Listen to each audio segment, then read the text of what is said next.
Welcome to The Growth Shift, the podcast where we unlock the psychological and strategic blueprints of predictable growth. If you've built a successful business, you know the truth. Your expertise is high value, but your time is finite. The question is, how do you sustain that success without sacrificing your most valuable asset? We believe that the next level of success requires a strategic pivot, a fundamental shift that moves beyond the old ways. In every episode, we dive into the critical turning points of industry leaders and uncover how they're leveraging AI not as a shortcut, but as the strategic force for their next growth shift. Today, we dive in with a leader who is defining the future of their industry. This episode is brought to you by Valentix. At Valentix, we help coaches and consultants who are struggling with generating consistent, high-quality leads, automating their client onboarding processes, and scaling their operations without simply adding more hours or headcount. Most of the time, our clients come to us frustrated because they're bogged down in manual tasks and feel like they're missing out on the power of modern technology. But with the right strategy and AI-powered solutions, they're able to streamline their workflows, attract better opportunities, and achieve sustainable growth. If that sounds like you or someone you know, learn more at Valentix.com. Now let's dive into today's episode. Today on The Growth Shift, we are privileged to host David Johnson, the visionary founder of Sextant Media and Marketing.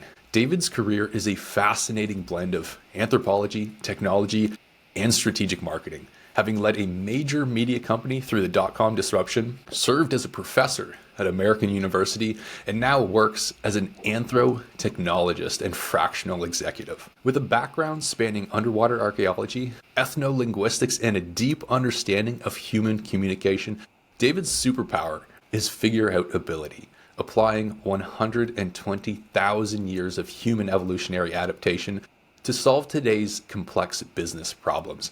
His unique insights into human-centered design, cultural use of language, and the strategic integration of AI will provide a revolutionary perspective for our audience. David, welcome to The Growth Shift. Thank you, David. That's one of the nicest introductions I've ever gotten. I really appreciate it.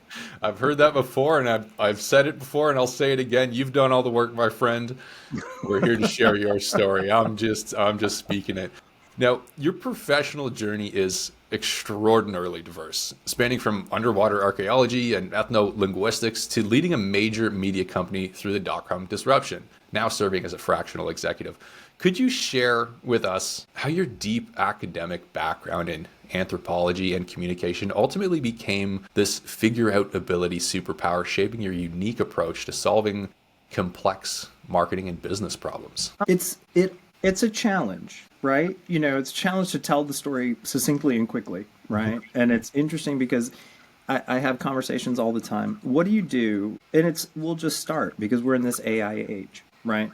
And we'll get, so we'll bookend it when we get started. People are spending real dollars and they're real time, right? Humans, understanding how humans act, what everything is about, right? So that you're actually interacting with them and with empathy and with understanding so that you solve their challenges and you present solutions to them that fix those problems. Essentially, that's anthropology. It's the mother of all social sciences, and it has several fields within it. I entered anthropology because my dad wanted me to be a doctor, and I became a bioanthropologist, is how I did that, to infuse my pre-med degree into it. And along the way, I'm an artist, and I started a job at the archaeology lab drawing artifacts. And I sort of converged into this space. I grew up on the water, and the next thing I knew, I was diving on shipwrecks. I have this foundation then in neuroscience and genetics and in the things that make humans by their biochemistry, right? And when we talk about AI and all these things, the psychology of fear and how we talk about where things go, the reason why we feel things is because we have a sensory system. And we have memories of our senses, and they imprint into us, and this is how we activate and identify ourselves through our cultural adaptation, either identify via exclusion or inclusion. As human beings, we had to get together to be able to survive. Lions didn't eat us 120,000 years ago. Today, when we fear the wolf at the door, the thing that activates our brain is what kept us from running away from wolves, right? The thing that drives us for love is the neurochemical that makes us want to continue our species. These basic primary levers lead us to avoid comfort or to avoid discomfort and find things that comfort us. And we create our identities fluidly by all kinds of different attributes. That's the secret, right? The thing that comes along with it with practice, you said my skill is figure out ability, which is when I first heard that, it's a word. I love the creation of words and language and how it morphs all the time. The types of things I did not have answers, right? You reach a point in academia where you go from absorbing knowledge as a student to disseminating knowledge as a teacher to creating knowledge as a researcher. You find things that never existed before. You have burning questions that you want to answer. Often when we solve these problems, tools don't exist to find those answers. So we have to come up with methods based upon the theories that are in our minds, right? So when we would go dig up shipwrecks at 200 feet underwater, there weren't technologies to do that. We had to create them to be able to do the thing. What happens then is it doesn't matter your experience in certain verticals, your expertise in things, you acquire them along the way. It's your creativity and your curiosity that drives you to teach yourself. When I was a professor, they very much wanted me to teach people digital skills, right? They would say, we want to learn Flash. We want to learn, back then. And I said, if I teach them Flash, it's going to be obsolete in like 2 years.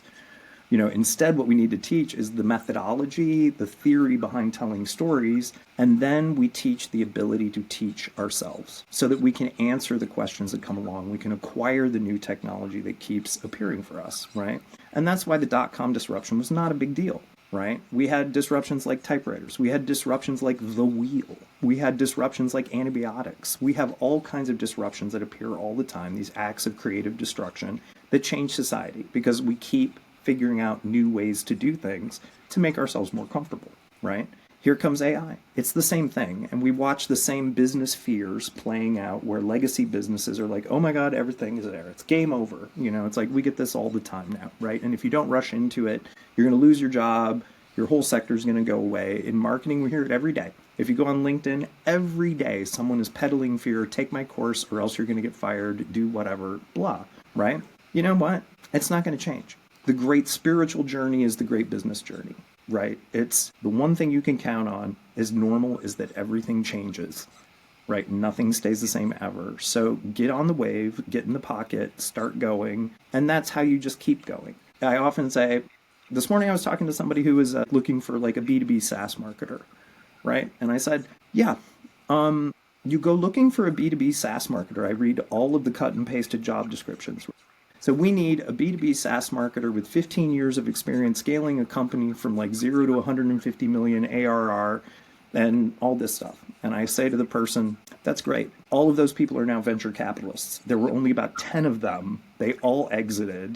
90% of SaaS businesses fail. The average tenure of a CMO is less than 18 months. They all run the same playbooks and they expect to beat each other, right? It's like if you really, and they all say we are changing the game. It's game over. We're changing. We're disrupting this whole industry.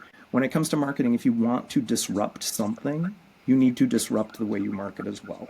You can't do it the same way and expect different results. So really in all of it, it comes down to breaking our biases, understanding our fears, understanding our hopes and motivations. And then we start to think about the greatest technology we have of all is what we're doing right now. We're just talking, right? Our ability to speak. Our human brains have 2 areas in them that no other species on the planet has, and they allow us to process and create complex language.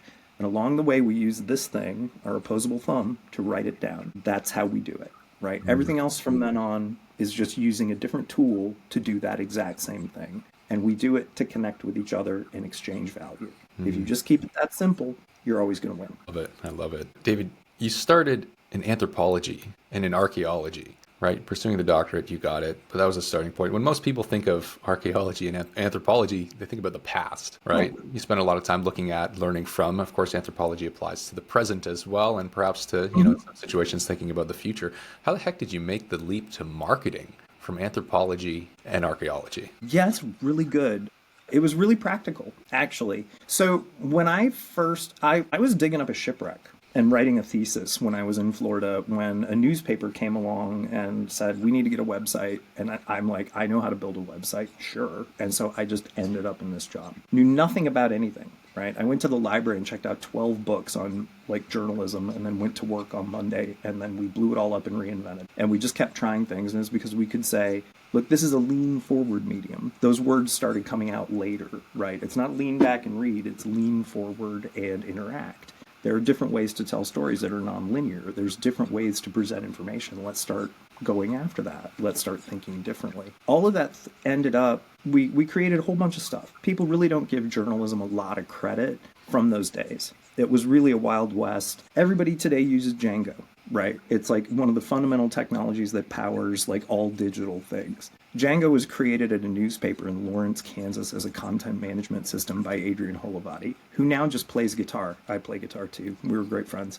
He lives in Europe and he plays guitar. He gave it to the world, right? We don't think about that. The methods of interactive storytelling, the advertising that we do, newspapers generally like invented much of this technology, but yet they botched so many things about the business as it was moving forward that they collapsed. And I ended up teaching in that space because of some of the innovative things that we were doing at the same time. In that, we created something called content marketing in my unit when I was at Scripps. We were doing custom publishing and advertorial work, building microsites, and actually publishing little magazines for people. Worked with a great guy, Michael Zamba, who like really was a genius in that field and has like gone on to do other things. And it was content marketing that turned into how I became a marketer, right? We were doing early things in social media as well. I'm a very early user of Twitter, involved in a lot of stuff, thought leader. Back in our day, it was blogs, that was social media, was we all published our own blogs. But that's, marketing kind of became that way. It's like I had a bunch of websites. We published Google Ads and we used Google Ads. It's like we were some of the earliest users of all of those technologies. So really, content, I often say, is table stakes, right? You're not in the game. People say I'm a great storyteller. Well, you have to be a good storyteller. Some people can tell them, some people can't. You have to know when it's time to tell the story with text or with an image. You have to know how to put it all together. I used to show my students an image of a Swiss Army knife and say, online, every single one of these tools is available to you. But if you use them all at the same time, you'll cut your hand off. You need to choose the right tool for the job to imprint. And in what we do then, mathematically, we can watch the statistics. I taught how to build video games at AU, the first couple of courses in that. And I have to say, Google Analytics and Google Ads to me are a video game. I am beating my high score every day, right? I think about that all the time. It's like I'm playing Civ. It's like, this is it. I'm watching my dashboards move. It's like, it's how it goes. I love that aspect of it. I love looking at the data. I love playing with AI inside ad campaigns. I love the technology of it. All of it comes together. When you ask about what is archaeology is actually the study of material culture. It's how humans use objects to solve problems. They create technologies and how those technologies change over time. We look at it because it's what's in the past. However, it teaches us how people use things. You can just look at it and go, smartphone versus bow and arrow. How is this thing going to start changing as society changes with it in this recursive loop? You can really start to figure out a lot of interesting things. As soon as you decouple from those notions, to say that all archaeology is in the past. Well, actually, when you start to appreciate it, you can say, oh, this is actually why I use a device to do something instead of my hand. That's really all it is. So something you mentioned a couple of minutes ago is, identifying this exchange of value that's necessary and, that happens, right? Now, with you now mentioning finding or choosing the right tools to achieve a result as well, looking at marketing specifically, what was perhaps the most impactful lesson that you learned with anthropology and perhaps archaeology as well to identify the real exchange of value that is most necessary, if that makes sense? Totally. And, what's that biggest lesson that's impacted you the most today? The biggest lesson was really actually, it's, again, anthro is all the social sciences thrown into one. Right. It is the jack of all trades of social sciences. And outside of its own subfields, we look at sociology and economics and psychology and all those things. From the economic lens, the most important, dawning moment for me was when I began to realize that in Keynesian economics, there is only one pure Keynesian market where there's absolutely limited supply and infinite demand. And that's time. The world only spins around 24 hours a day.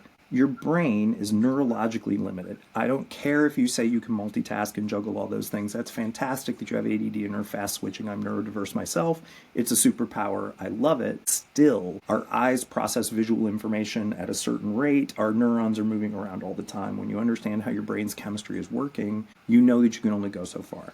The most competitive thing I do, I win your attention 3 seconds, one image, and 45 characters at a time so that I can have 5 more seconds, 90 characters, and another image, right? That's how it is. Your attention is the most valuable commodity and the most competitive that there is. When I'm doing B2B marketing, I'm not competing with another SaaS product. I'm competing with Netflix. I'm competing with your kid's Little League game. I'm competing with a million, billion other things you could be doing with that time. If I'm going to do something for you, I need to value you as a human and your time and respect the fact that that's coming into me. I need to give you something that's worth your time. This is actually the biggest thing we're missing right now, I think, when we talk about Gen AI, where we'll end up in this space, right? Is that humans feel when you value them. They know when you're phoning it in, right? We have that touch. We know when it's happening, right? If all I am worth to you is 5 seconds of a Gen AI prompt to create like an image, that's all you're going to get back from me. If that, right? If you want my attention, you have to earn it. And it has to be good, right? The idea that we're using AI, and we'll get back to this. This is the one lesson I have for everybody. In the terms of like understanding human history, all of the species, everything that we've done, how economies appeared, how we first started counting just to count bags of wheat so that we could like have money and get to that space. AI is a growth mindset, not a frugality mindset. And what we have are companies immediately stepping into a space of how do I control my headcount, right? We saw 100,000 people got laid off last week, and they said it's all because of AI, right? This is what I can tell you for sure. That time, that market moment, people who use AI to create more time for people to do exactly what you and I are doing right now, interacting and connecting as human beings, are going to grow. They will grow time, they will grow their business, they will grow their capacity. People who use AI to replace human beings in a frugality mindset, because this is the easiest way for me to trim OpEx, because I am a CEO mindset, and the first thing I think about in the third quarter is to make my numbers look good, I need to lay off 1,000 people and then rehire them at cheaper jobs in different structures, next quarter. Those companies are going to shrink. They have limited vision. They're looking to replace humans. Human-centered AI. We've spent 25 years since we started building digital products, talking about human-centered user experience. We talk about human-centered customer experience. We talk about telling stories in a way that connect with people, right? We're wired to learn through storytelling. There's a reason why folklore is the initial form of like our linguistics communications. It is the people who use that will grow. That's going to happen. I will tell you this. I don't know for sure where AI is going to go, and I don't need to know because we'll figure it out as we go along. It will make the human touch more important than anything. Biggest differentiators in companies moving forward today is exactly as you identified, right? Who's actually using it to enhance the human element, who's trying to replace the human element. Like, I believe strongly that business at the end of the day is done by people, with people, for people. So why are you trying to remove people from the picture if that's what's necessary and fundamental to any successful business? It's not robots buying your products at the end of the day. So yes, maybe you want to use technology to help you advance faster, but you're only going to be doing yourself harm otherwise. David? Until we're spending artificial dollars and artificial customers, if we have agentic AI customers, then fine, go for it. Let your agentic AI marketers talk to your agentic AI customers. Then what are we going to do with ourselves? In the end, it still comes about real experience and connection. Connection is what happens in that marketplace. My job is to connect with you. And I'm not going to be using something false to do that. It's going to be genuine. So you're competing for attention, competing with the Netflix and the soccer games and all of these things that vie for everyone's time. Do you have any specific stories that you might be able to share with the audience of how it is you came in and you helped a client with winning their audience's attention in the most effective way? So many. Some of the hardest work that I have done is most recently I've been working in behavioral health, disruptive companies in that space. We have a mental health crisis, right? And we're coming off the heels of this pandemic, isolation and alienation, dehumanization, all of these things they're terrible. What really I think was and when you're working in a space like substance use disorder treatment, which is another crisis we have, we do face like unbelievable. That's one of those classic moments of understanding that human psychology of we all have our coping mechanisms until one of our coping mechanisms becomes worse than the thing we're using it to cope for. And our brain in that dopamine cycle and its rewards loop starts to get into a space where we're unwiring ourselves and like leaning on substances to make us feel better until we need them to do whatever. Getting people out of that space. Our regulations in that advertising space with HIPAA and with retargeting and things, it is the most difficult advertising space I've ever worked in. And that includes like pharma advertising. That's just like saying, here's all these small prints and things like that. Pharma advertising is not that difficult to do. When you happen to be a healthcare provider who sells Suboxone or methadone, which is basically heroin, and if you get it online, you're getting like free drugs, right? I mean, that's like where it comes from. Your advertising restrictions are really difficult.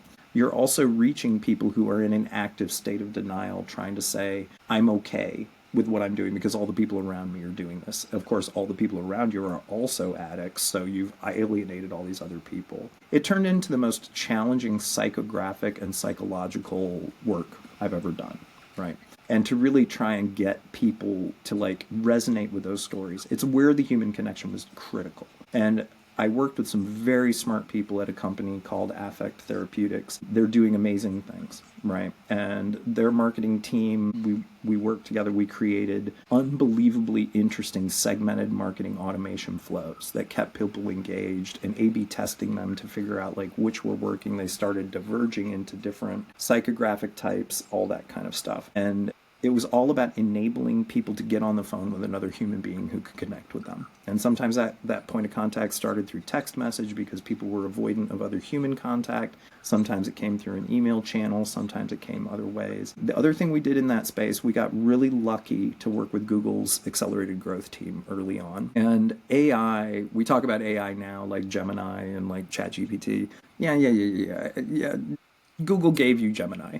It's been working on AI inside Google Ads for like years and years and years. And so the lookalike audiences and psychographic work that we can do based upon people's web histories and stuff like that, as they prepared for the cookieless world, they gave us unbelievably powerful tools for us to be able to like start to find people that says, well, I like country music, I drive this truck, I do these things. In this moment, I'm a sports fan of a certain team. My identity is changing based upon like how I align with a brand or a product or something. That gives you the ability to really step into somebody's identity. And that's what you really have to do, is you have to meet them in that, as I say, it's the right message at the right time on the right device, so that you walk right into somebody and you meet them where they are. You cannot expect someone to come to you. You have to meet them where they are. Sometimes that means changing your language. So that, yeah, it is okay if we're grammatically incorrect because that's how these people are speaking and we don't want to sound stilted or wrong. We don't want to like be writing at the graduate school level when people are like thinking at the 5th grade level. That's fine. We want to meet them where they are. If we really want to help people,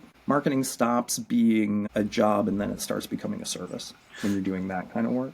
And that actually, it's unbelievably meaningful. Very difficult. The hardest things we do are the most meaningful. Well, I love this approach of thinking about, not just the message that's being put out, or, the pictures and the creatives, but, truly understanding the psychographics of who it is you're connecting with and where it is they perhaps feel most comfortable or most acceptable to be contacted by, right? Because the messaging is one thing, but if people aren't receiving it, sure, at the right time, but in the right way as well, you could be losing everything there, right? So, David. Yeah, you don't want that negative impression. If you butt in, like I just did talking over you, if you butt in, it's unwelcome. You don't want to intrude, right? You don't want to pry. You want to be, it's a very tricky balance to do. But that's the thing is, the technology allows us to do that at scale. It's when we hold on to our humanity that we can use it. Right? So, David, you've witnessed multiple market disruptions. Right. Mm-hmm. And you mentioned a couple of key, let's say, emotional or perhaps animalistic drivers that motivate people, fear being perhaps one of the most prominent that people face, right? Driving irrational behavior in business, especially. Now, with your experience, yes, as a marketer, but as a consultant as well, I want to hear a little bit, or I'd love for you to share a little bit with the audience. I've been having a lot of conversations with coaches and consultants, and there's a few core themes that keep surfacing as major challenges. Many are struggling with cutting through the market noise today on the marketing side, yes, but also just establishing themselves as authentic thought leaders and building trust in a market that is abused by mistrust and, perhaps also by AI through marketing and content as well, so that they can acquire clients in the right way, and especially when the entire planet seems afraid or risk averse. What are your thoughts around these challenges for coaches and consultants on the B2B side of things? And what do you observe in the market today? Oh my God, that is the $1 trillion question. I said to somebody last week who were saying, AI was going to it's game over for marketing because of AI, right? This is like a constant headline. You'll see it every day in your LinkedIn feed, right? And I said, yeah, you're right, but not in the way you think. It's because my LinkedIn inbox right now is full of junk that was generated by bad use of AI. Right. And it's like, and this actual person we were talking about, I'm like, if anybody from LinkedIn is listening, stop messing with the algorithm. Stop showing me videos. Stop worrying about that. Get your product teams together and go build a real email client inside LinkedIn messaging, because it has become unusable. And that is actually where we spend our money and where the point of conversion comes. So I've talked to a lot of businesses who are in different directions. Free advice for you, LinkedIn. Help me help you rebuild your email client inside LinkedIn messaging, because that experience is dead now. It's been killed by this thing, right? Because I probably got 10 messages this morning telling me, do you know how a fractional CMO can help your business generate leads? Right. And I write them back. I made a commitment during the pandemic. I'm like, I've hired cold calling teams and smile and dials and those stuff. Those guys have targets. When they're real people, I answer. I accept connections. I mean, they're human beings who are doing their job. They don't deserve to be blown off. I wouldn't just turn my nose up you if I was walking by the street. There is no such thing as in real life versus online life. It's all real life, right? When you are giving me bad stuff and I know that you're listening to it, when the response comes back, I will write back to them going, hey, your targeting is off and you're wasting money. And I could help you with that if you want to market yourself better, which is kind of snippy and passive aggressive, but it cracks me up when I do it. So it makes me feel better in the morning. This amount of garbage that's coming in, single-use garbage. It's like AI-driven products, gen art, stuff like that. It's quick and it's easy, but it's also the same as getting the same conference swag that's all going to end up in the trash can when you leave the vendor floor of a conference or something like that, or the junk mail that comes in, right? In fact, right now, I love direct mail because my inbox is so slammed, I can't see anything, but nothing comes through my mail chute anymore, right? So it's Novelty, isn't it? 100%. I'm counseling people a lot of the time. I'm like, drop the dime. You know what? And you can do attribution on that with QR codes. You can do all kinds of interesting things through printing to measure those campaigns and do stuff. I love outdoor again. I have digital signage that I will work with to drive downloads off of QR codes. It's one of those great things with technology. I'm off topic, I know. But one of the great things is that when we first started trying to do QR codes, the device wasn't ready for them. Now it is. Right, it has been for a while. So now it's crazy adoption and we can generate them. Do that, right? It's there. But man, it's my segmented inboxes, all this stuff. It takes me too much time to delete the junk mail, so I just leave it, right? And now that's a hard part for consultants and coaches right now. I have a lot of empathy because every day in my LinkedIn feed too, I see somebody saying I'm launching my coaching business, which means they got laid off, or I'm about to become a fractional consultant. I became a fractional in 2007 when I outsourced my CTO job to myself as I became a professor, right? It's I said to my boss, I'm going to go be a professor full time. I will do my job 20 hours a week, no benefits, and we'll do this thing. And he was like, I will do that in a heartbeat because it saves me from laying off a journalist to do that. And I'm like, fantastic, we're in, right? So it was great. And ever since then, I'm just a consultant, is what I thought of. The fractional brand didn't appear until around 2020 or so. It's hard to get clients right now. The hardest part about it, I think, is our financial climate. You really do have to understand the economics of it, right? You have to keep an eye out on the macroeconomic climate as you become your own business. And it's your lead gen is only going to go so far. It's going to be very difficult for you. As a marketer, we know that cold dialing is a 1% return rate, right? So you're going to sit there and honestly, it's going to be lower than 1% when you're doing these things. So if you're doing that by hand, it's going to be really complicated, difficult to do. Prospecting tools are going to be hard to find those people. And most of the time, you're CEOs of one, right? People are like, a company of 1 to 2 people and they're a CEO. So you can't really do it off a title. You really have to do a lot better, deeper research, use your AI tools to do that so that you can find humans worth talking to. But getting their attention is the hardest part because you're fighting to get into that, to be seen. And there are so many people with those AI messages. It gets rough. What I tell people, actually, go outside, do the thing, right? I went to DC Startup Week last week looking for clients. I didn't really actually get any, but we networked, we talked, we found lots of people. A connection leads to another connection. Again, the human connection. If you're just sitting behind your laptop and you're blasting out messages and you're like going to sign up for somebody's coaching course or something like that, this is what I'll tell you about a coaching course. And as a teacher, and I'm happy to coach people too. That's fine, whatever. And people have told me, oh, you need to be a coach. You need to be a thought leader. You need to be this. And I'm like, I'm sorry, I'd rather make a sandwich. It's just, I'm just not, it's just not where my heart is, but I love to help people. When it comes to a coach, like a fitness coach or a nutrition coach, you know everything already, right? You can read the book. It's a Goodwill Hunting moment. You can get an entire education with a library card. Why does a teacher help you? Why does a course help you? Why does a coach help you? They make you accountable. They are giving you their time. You are giving them money. Therefore, you want to maximize that investment. Therefore, you're going to show up and do the work. You're not going to like step back when you hit a moment of friction and quit. Somebody's going to be there to help you step over the edge. It's not that they have expertise, right? You can find yourself a mentor. The question of your mentor actually doing something for you other than just hanging out and talking to you is different. There's lots of people out there who will say, will you help? Help is like, that's like, this is something I would say. If you just got laid off and you want to start a coaching business or you want to start a consulting business, don't start a coaching business, start a consulting business. Think about this and how you really help someone. If someone is starving and is hungry, the kind of help you need to give them, like a job search, is not, hey, if I see a grocery store, I'll let you know. That's not how that works, right? It's like, oh, well, have you looked at that restaurant? If you want to get something to eat. That's not it. That's the same thing as saying, oh, I need a job. Well, have you looked at that company? Well, yeah, I have. It's like, that doesn't help. What helps is the warm handoff. When somebody needs help for real. Be of real help. Don't just say whatever. Here's the other thing I will give to everybody who is listening. Don't say you're empathetic if you do not reply to your messages. If you ignore someone in your inbox, look, I'm a marketer. I use a CRM in my email. I know if you open my message, I know if you read it, and I know if you choose not to reply. I know if you're a dick. I know if you think I am not worth your time, right? That's it. You need to know that if you're talking to a marketer or a digital person, of course we're watching you. We do our attribution work for you. We do it for ourselves too. Assume everybody knows when you read and you don't answer. And if you are in marketing and you act that way, you are leaving money on the table. You never know how that network is going to work. Accept every connection. Treat everyone as a human being.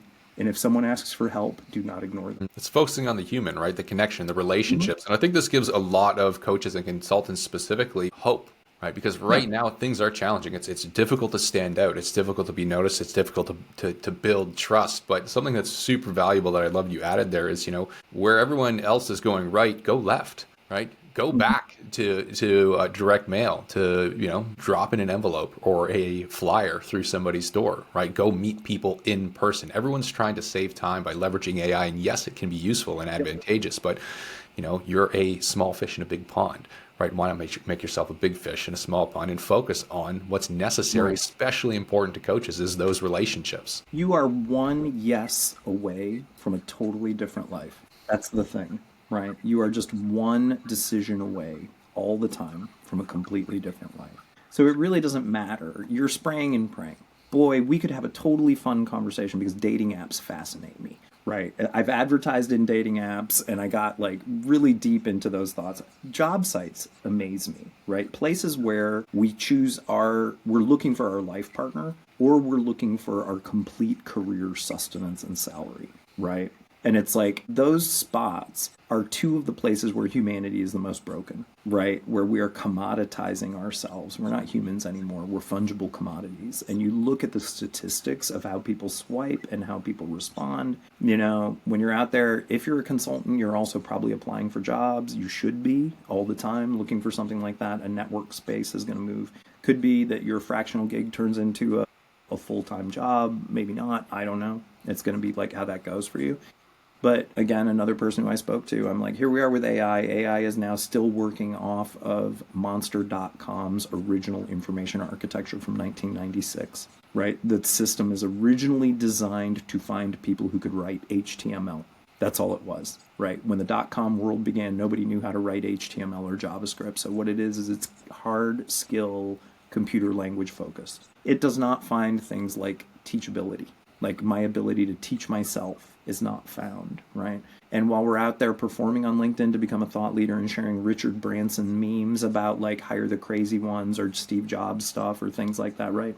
We don't act that way. What we say is what we want people to think we are. What we do when no one is looking is who we are, which is why it's really important for you, Mr. Empathetic Thought Leader, to answer all of your damn messages, no matter who they are, right? Treat your waiters and waitresses and bartenders like kings and queens. That's the important thing. When you go out on a date, watch how the person you're dating with acts about the people who are around them. You will see what kind of human they are. And honestly, we just don't have time to give to people of that nature. It's not worth our time anymore. It's certainly not in this world. Time can be very, very short for us now. Spend it intentionally. David, talking about let's say, the battle of AI versus human, or perhaps trying to find the right fusion between them, from your anthropological perspective, how should leaders think about the ethical and cultural implications of integrating AI to ensure it fosters growth and human-centered design rather than fueling fear and, eating the seed corn of their organizations, let's say? Yeah, that's a really good question. The thing is to really think that it is, well, first of all, we should really AI is a really big word, right?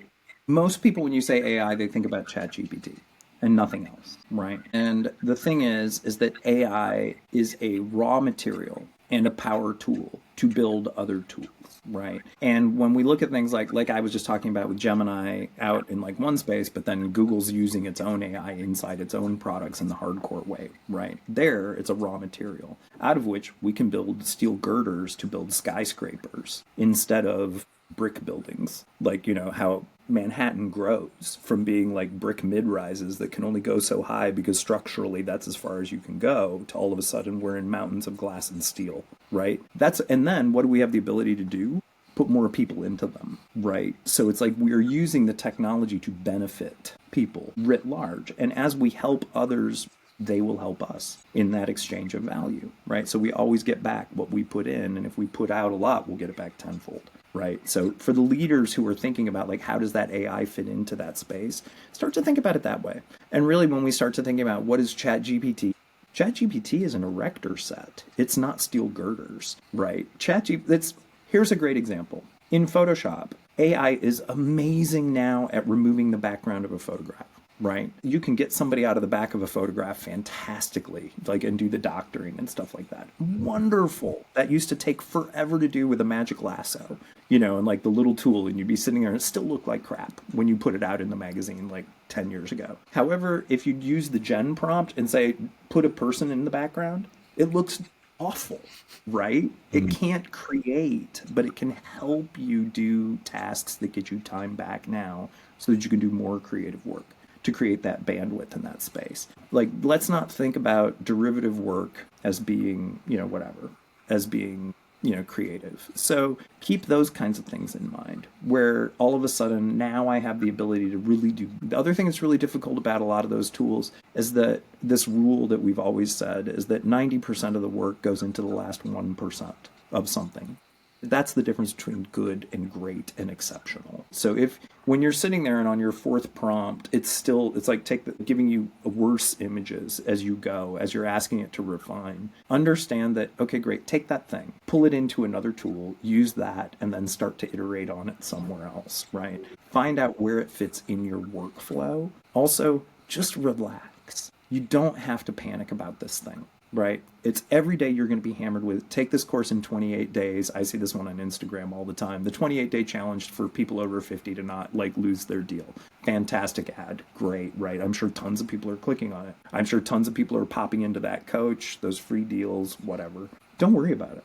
Just start playing. Approach life playfully, and you will be fine. And that really is what it comes down to. When we're in our fear space, this is our neurology. Our brains are wired when we're afraid so that we don't think, because thinking gets in the way of us from running away. When we go fight and flight, right? So what happens is cortisol floods our prefrontal cortex, stops us from thinking logically because something's going to eat us and I just need to run, right? That will paralyze you now, and you will go into inaction. Instead, start to think about, how can I play with this thing to create something that I like just for me? There's a wonderful book that I'm sitting in my music studio here, and I released a record a few months ago and stuff. And I did not release my record with the idea that I was going to get a jillion Spotify streams, right? It was a personal journey of like emotional expression, creative expression, all that stuff. I play music for people. I've done this since I was 14 years old. I've played in bars and played music and I make all the stuff. And the book that it was given to me by a friend of mine is called The Creative Act by Rick Rubin, the record producer who started Def Jam. And, he looks like, an amazing guru, with crazy wild hair and like, big beard and all that stuff. But he really is the one that will tell you that resonates, is that make it for you. Make it about the journey, not about the result. And then wherever you end up, it's fine. And then also keep in mind, our world is very, very big. And when we're afraid, when we're just been laid off and we're trying to start a consulting business, all that's going on, and we're like, oh my God, where's it going to come from? Look, you can lose it all and start all over again, right? One of the things is, it's like, where is that moment of failure? Understanding that as soon as you're comfortable being uncomfortable, and as soon as you make it about playfulness versus fear, that's when things start to change. You may not be more successful. You'll just be happier, right? And nothing is going to change, right? It's not like you would be worse off if you did it the other way. But certainly, manifesting isn't about wishing your way into the winning lottery ticket. It's about removing your mental barriers from being who you want to be by limiting your thinking. Your world is small. You don't have to live in the big house like everyone else. You don't have to look like the thought leader on LinkedIn. You don't have to do any of that. You just have to look at yourself in the mirror every day, right? So be that person. Be the person you want to be. Be authentic. Be a human. Don't be the shiny side of the apple that somebody puts online with the bite taken out of the back of it that you never get to see, right? It's like, don't worry about that. It's not that space. The influencer, my favorite Instagram influencer story ever is the girl who has like 10 million followers, and then she gets recognized at her waitressing job at Bennigan's, right? It's like, fame is not necessarily going to help you. Being that thought leader and that influencer, don't let it stress you out. Just don't. Go do what you want to do with your life. That's important. That's a mic drop right there, I got to say. David, well, I'm not going to drop this one. It's incredibly don't drop it. Don't drop it. But, metaphorically. David, your insights into human behavior, market disruption, and the strategic use of technology are truly impactful. To conclude, thank you. Based on your philosophy of figure out ability and your understanding of what truly drives human action, what's the single most important piece of advice that you'd offer to our audience who are striving to navigate the current climate of fear and achieve sustainable human-centered growth? Just one piece of advice. Real challenge. Oh, what is it? Wear sunscreen, drink water? No. To steal a page from Kurt Vonnegut. Follow your curiosity is what it really is. Always stay curious. Somebody once called me a know-it-all. And I said, because I have really broad and deep knowledge, I was very flattered when somebody once called me a polymath, because whatever it is. And all it is just that I go into rabbit holes and I have fragmented attention, and I will do deep dives into things and then come back out and figure out a way to apply it to something else. It's like connecting the dots. I really think then what I answered was, I'm not a know-it-all. I'm a learn-it-all. I have this unbelievable hunger when something inspires me to learn more, right? And then in that, you're gonna find something else that you can do with it. And that's, you'll find a parallel into life. You'll start to see how everything comes together. And really in the spiritual side of it, because I do feel like this is the other side of it. People talk about having professional relationships or personal relationships, and we talk about customer relationship management and all that stuff. I'm an anthropologist. I have studied the human adaptation of social interaction, which is the key to our existence as a biochemical organism. We are wired to have relationships of all kinds. You really only have one relationship style. Right? So if you say you have professional relationships, odds are your personal relationships are professional too, right? They're transactional. You're looking for something out of something. You're judging. You're in that space. This is going to be a time, I think, when people will really start to feel authenticity. And the more authentic you are, our previous culture penalized you for that, where really they wanted you to act like someone else. They wanted you to be normal. When I look, I have 3 children now, who are in college and in grad school and of that age. And I look at their friends and I pay a lot of attention to. I'm not an old guy. I stay pretty young and current, and it's or at least I try to, while still maintaining my very jaded Generation X nihilism that I have.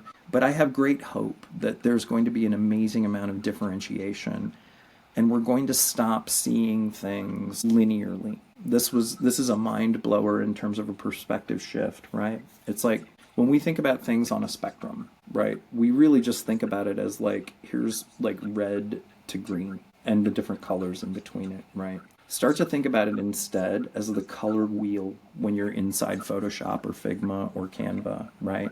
It's a circle. And the thing is that there's different categories that make that color. There's luminosity, there's brilliance, there's hue. There's other factors that make it brighter or darker, that spike it out. Start to think that 3-dimensionally, that it's actually not even a circle anymore. That's 2-dimensional, right? Think about it as a sphere. Start to really think in terms of complexity. You don't have to understand it all. You just have to realize that our intersectionality is what makes us human, that special mix of how that's going, that it's totally fluid. Once you start to think of everything exists on a spectrum, and that we are changing in our residency of that all the time, empathy becomes so much easier.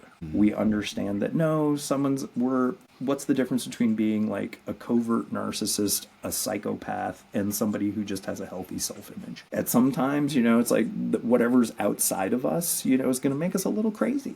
Right? And so those triggers are going to go in those certain places. We all have those triggers. Every single one of us has landmines and levers inside of us that are going to fire off all of those neurochemicals. It's our culture and our individual experience that put them in different places. That's the key to being sensitive and not insensitive. And right now, we are going to need each other more than ever in this space as we move forward. So always remember, technology is something humans make to help us do things better.